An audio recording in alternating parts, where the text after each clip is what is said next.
slightly different from our hard disk drives are new drives known as solid state drives.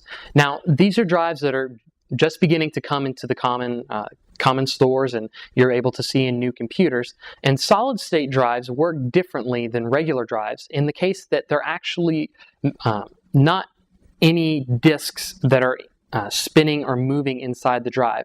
In a solid state drive, also seen as a SSD, there are no moving parts. It's just one drive with memory chip on it. This solid state drive from the outside may looks very similar to just our standard hard disk drives, except it may be quite a bit smaller, thinner, because it doesn't need as much room to work in there. It doesn't actually have any platters that it's spinning. Now, this gives us several advantages, one of them being obviously speed. We don't have to worry about rotations per minute because there's nothing moving. We just plug in the drive and we access information off of it. So that makes them extremely, extremely fast. It also makes them a lot more safe to moving and bouncing. If we have a hard disk drive, we don't want that disk to move or bounce too much because of course the reader head, the actuator, and the disks are all moving parts in there that we don't want them to be shaking around and damaging the information we have on the drive. With a solid state drive, that drive can move around while it's in use and it doesn't harm the drive at all. It makes for a lot more stable drive and a lot less chance for memory loss. Say if we were holding our laptop and walking around with it and we dropped it, there's a much less chance that any damage done to that laptop is actually going to be damage to the hard drive. Now, a downside to our solid state drives is how expensive they are.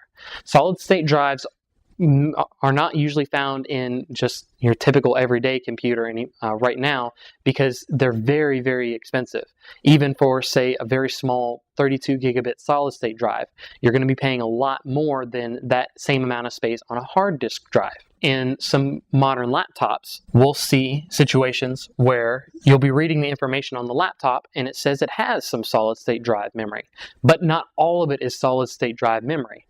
It may have a reserved 64 gigabit of solid state drive memory, and then it may have the rest of the memory as, say, 1 terabyte of a hard disk drive memory.